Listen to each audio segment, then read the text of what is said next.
അവരതിനെ കൊല്ലുകയോ വളർത്തുകയോ എന്താന്ന് വെച്ചാ ചെയ്തോട്ടെ. അതൊക്കെ അവരുടെ ഇഷ്ടം. നമുക്ക് നമ്മുടെ കാര്യം നടത്താൻ കാശ് വേണ്ടേ? എന്റെ പൊന്ന് ശാന്തയല്ലേ, ഒന്ന് ചിന്തിച്ചു നോക്കു മോളെ.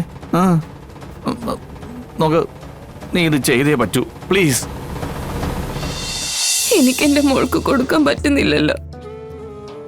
മോളെ, നീ ഇങ്ങനെ സങ്കടപ്പെടല്ലേ. എല്ലാം ശരിയാവും. എന്നും ഒരാൾക്ക് ഈശ്വരൻ സങ്കടം മാത്രം തരില്ലല്ലോ. ഒരു ദിവസം നിനക്കും വരും ഒരു നല്ല കാലം. അത് ചിലപ്പോ ആ മോളെ കൊണ്ടാണെങ്കിലോ? എന്റെ മോളെ എന്നെടുത്ത് ലാളിക്കാൻ പോലും കഴിയുന്നില്ലല്ലോ. പിന്നെ ഭാഗ്യം അതെന്റെ ജീവിതത്തിലുണ്ടോ? ഉണ്ടായിരുന്നെങ്കിൽ എന്നെ ഉപേക്ഷിച്ച് മറ്റൊരു പെണ്ണിന്റെ ഒപ്പം എന്റെ ഭർത്താവ് പോവില്ലായിരുന്നല്ലോ. മോളെ, ജീവിതാണ്. പല പ്രതിസന്ധികളും തരണം ചെയ്യേണ്ടി വരും. എല്ലാ ജീവിത സുഖങ്ങളും നൽകി ദൈവം ആരെയും സൃഷ്ടിക്കുന്നില്ലല്ലോ. എന്തെങ്കിലുമൊക്കെ കുറവുകൾ ആരുടെ ജീവിതത്തിൽ ഉണ്ടാവും. അതോർത്ത് മനസ്സ് തളർന്നിരിക്കാനാണെങ്കിൽ അതിനെ നേരം കാണൂ.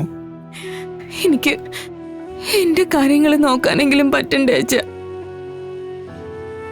ഞാനിങ്ങനെ പോയാ എങ്ങനെയാ ജീവിക്കുന്നെ?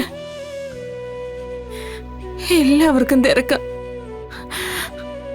ആ തിരക്കിനിടയില് സ്വന്തമായിട്ട് കൈകാലുകൾ ചലിപ്പിക്കാൻ കഴിയാത്ത ഞാൻ ഒരധിക പറ്റായിട്ട് മാറും. അതിലും ഭേദം എന്നെ ഒന്നങ്ങ് കൊന്നു കളഞ്ഞൂടെ എന്നാ ഞാൻ ചോദിക്കുന്നത്.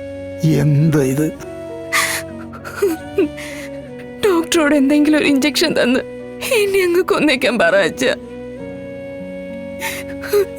എന്തിനാ ഞാനിങ്ങനെ കിടക്കുന്നത്? നീ എന്നെ ഓരോന്ന് പറഞ്ഞിങ്ങനെ സങ്കടപ്പെടുത്തല്ലേ മോളെ. എത്രയും പെട്ടെന്ന് ഇതിനൊരു പരിഹാരം ഞാൻ ഉണ്ടാക്കും. അതിപ്പോ ആരെ കൊന്നിട്ടായാലും വേണ്ടില്ല. മോളുടെ ഓപ്പറേഷൻ ഞാൻ നടത്തിയിരിക്കും. അച്ഛൻ നടത്തി തരും. അച്ഛനെ സങ്കടപ്പെടുത്താൻ വേണ്ടി പറഞ്ഞതല്ല. ജന്മന കാലുകൾക്ക് സ്വാധീനം ഇല്ലായിരുന്നെങ്കിൽ കുഴപ്പമില്ലായിരുന്നു. അപ്പൊ ഞാൻ അതുമായിട്ട് അങ്ങ് പൊരുത്തപ്പെട്ടേനെ. പക്ഷെ ഇതങ്ങനെയാണോ? എനിക്ക് വയ്യ അച്ഛ ഈ കിടപ്പ് കിടക്കാൻ.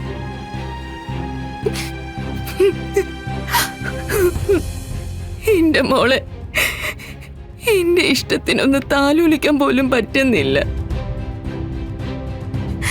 പിന്നെ എന്തിനാ എനിക്ക് ഈ ജീവിതം?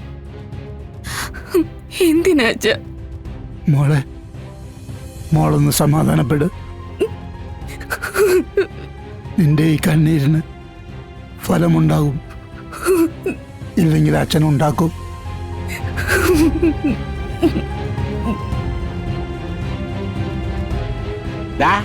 നിന്നെ കൊണ്ട് ഇത് വല്ലതും നടക്കുവോ? ആ കളക്ടർക്ക് രാത്രി ഉറക്കില്ലാത്ത എന്റെ കുഴപ്പമാണോ? എടാ, ഇങ്ങനെ പോകുന്ന ആൾക്കാര് എന്തെങ്കിലും ആയുധം കയ്യിൽ കരുതും. അതല്ലെങ്കിൽ ക്ലോറോഫോം എടുത്തിങ്ങനെ വീട്ടുകാരുടെ മുഖത്ത് പതിപ്പിക്കും. നല്ല കഥയായി. എങ്കിലേ രാവിലെ തന്നെ എന്നെ ആ വീട്ടിൽ നിന്ന് എടുത്ത് പൊക്കിക്കൊണ്ട് വരേണ്ടി വന്നേനെ. ക്ലോറോഫോം എന്ന് കേട്ടാ തന്നെ എനിക്ക് ബോധം പോകും. എനിക്ക് തോന്നുന്നില്ല നിന്നെ കൊണ്ട് ഇത് നടക്കുമെന്ന്. എനിക്കും അത് തന്നെ തോന്നണത്. ദേ, ഞാനൊരു കാര്യം പറഞ്ഞേക്കാം. രൂപ 50,000 നീ എന്റെ കയ്യിൽ നിന്ന് മേടിച്ചത്. എണ്ണി വാങ്ങിക്കുമ്പോ 2 ദിവസത്തിന് കുഞ്ഞിനെ തരാമെന്നാ നീ എന്നോട് പറഞ്ഞത്. ഇന്നേക്ക് എത്ര ദിവസമായെന്ന് വല്ല വിചാരമുണ്ടോ? ഒന്നുകിൽ ഞാൻ തന്ന പണം എനിക്ക് തിരിച്ചു തരണം, അല്ലെങ്കിൽ കുഞ്ഞിനെ എനിക്ക് എടുത്തു തരണം. ഞാനൊന്ന് നോക്കട്ടെ. എന്റെ മനസ്സില് നല്ലൊരു പദ്ധതിയുണ്ട്. ഇപ്പം നടത്തിയതുപോലത്തെ പദ്ധതിയാണെങ്കിലേ സെൻട്രൽ ജയിലിലെ നിനക്കായിട്ടൊരു മുറി ഒരുക്കേണ്ടി വരും പോലീസുകാർക്ക്. എടാ, നീ ഇപ്പൊ രക്ഷപ്പെട്ടത് തലനാരിഴയ്ക്ക. ഏതെങ്കിലും തണ്ടും തടിയുള്ള ആണുങ്ങൾ ആരെങ്കിലും ആ വീട്ടിലുണ്ടായിരുന്നെങ്കിൽ നിന്നെ അവരിപ്പോ കെട്ടിയിട്ട് തലിയനെ. സാറേ, എന്നെ അങ്ങനെ കൊച്ചാക്കരുത്. 1-2 ദിവസത്തെ സാവകാശം കൂടെ താ. എന്റെ ആവനാഴിയിലെ അവസാനത്തെ ഒരമ്പും കൂടി ഞാനൊന്ന് പുറത്തെടുക്കട്ടെ. അതിലെന്തായാലും എന്റെ ഭാര്യ ശാന്ത വീഴും. നിന്റെ ഭാര്യയെ നീ വീഴ്ത്തുകയോ ഇരുത്തുകയോ എന്താണെന്ന് വെച്ചാ ചെയ്തോ. എനിക്ക് കൊച്ചിനെ എടുത്തു തരണം. ഏറ്റു സാറിപ്പം ധൈര്യമായിട്ട് പൊയ്ക്കോ. ചെല്ല്, ഞാനല്ലേ പറയണത്. ആ. ഉം. ഉം.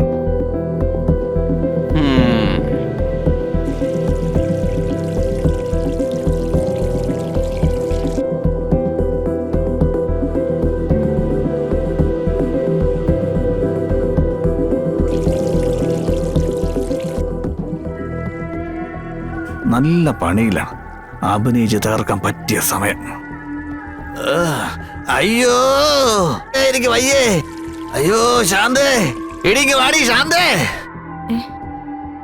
അയ്യോ ശാന്തേ, എനിക്ക് വയ്യേ. അയ്യോ അയ്യോ എന്താ എന്താ പറ്റിയേ? അയ്യോ എനിക്ക് തീരെ വയ്യടി. അസുഖം വീണ്ടും കൂടിയെന്നാ തോന്നുന്നത്. കുറച്ചു മുമ്പ് കണ്ടപ്പോ കുഴപ്പമൊന്നുമില്ലായിരുന്നല്ലോ. അസുഖമല്ലേ, എപ്പോഴാ കൂടുന്നത് കുറയുന്നതെന്ന് പറയാൻ പറ്റൂലല്ലോ. എന്നാ വാ, വന്നേ, നമുക്ക് ഹോസ്പിറ്റലിലേക്ക് പോവാം. വല്ല ധർമാശുപത്രി ആയിരിക്കും. അവിടെ നിന്ന് പോയി കഴിഞ്ഞാൽ എന്റെ ഈ അസുഖം മാറില്ലെന്ന് ഞാൻ എത്ര പ്രാവശ്യം പറഞ്ഞടി ശാന്തേ. കോയമ്പത്തൂരൊന്നും പോയി ചികിത്സിക്കാനുള്ള കാശൊന്നും നമ്മുടെ കയ്യിൽ ഇല്ലല്ലോ. അത് ഞാൻ അങ്ങോട്ട് പറഞ്ഞതാണല്ലോ. എനിക്കിപ്പോ എല്ലാം മനസ്സിലായടി. അയ്യോ ഞാനിപ്പോ ചത്താലെന്ത് ജീവിച്ചാലെന്ത്, വേദന തിന്ന് ഞാൻ ഇവിടെ കിടന്ന് ചാവും. അയ്യോ എനിക്ക് നിങ്ങളെ കോയമ്പത്തൂരിലേക്ക് കൊണ്ടുപോയി നിങ്ങളുടെ അസുഖമൊക്കെ മാറ്റണമെന്ന് നന്നായിട്ട് ആഗ്രഹമുണ്ട്. പക്ഷേ അതിനുള്ള പണമൊക്കെ വേണ്ടേ? പണം ഉണ്ടാക്കാനുള്ള വഴിയല്ലേ നിനക്ക് ഞാൻ പറഞ്ഞു തന്നത്. നീ അത് ചെയ്തില്ലല്ലോ. ഓഹോ, ഹ, അത് ശരി. നിങ്ങളുടെ മനസ്സ് ഇപ്പോഴും അതാണല്ലേ? ദേ, ഒരു കുഞ്ഞിനെ ദ്രോഹിച്ചിട്ടുള്ള ഒരു നേട്ടവും നമുക്ക് വേണ്ട. എടി കുഞ്ഞിനെ അതിന് ആര് ദ്രോഹിക്കുന്നാ നീ പറയുന്നേ? നമ്മൾ ആ കൊച്ചിനെ അവർക്കിടത്തും കൊടുക്കുന്നു, അത്രേ ഉള്ളൂ. അവരതിനെ കൊല്ലുകയോ വളർത്തുകയോ എന്താന്ന് വെച്ചാ ചെയ്തോട്ടെ. അതൊക്കെ അവരുടെ ഇഷ്ടം. നമുക്ക് നമ്മുടെ കാര്യം നടത്താൻ കാശ് വേണ്ടേ? എന്റെ പൊന്ന് ശാന്തയല്ലേ, ഒന്ന് ചിന്തിച്ചു നോക്ക് മോളെ. നോക്ക്, നീ ഇത് ചെയ്തേ പറ്റൂ, പ്ലീസ്.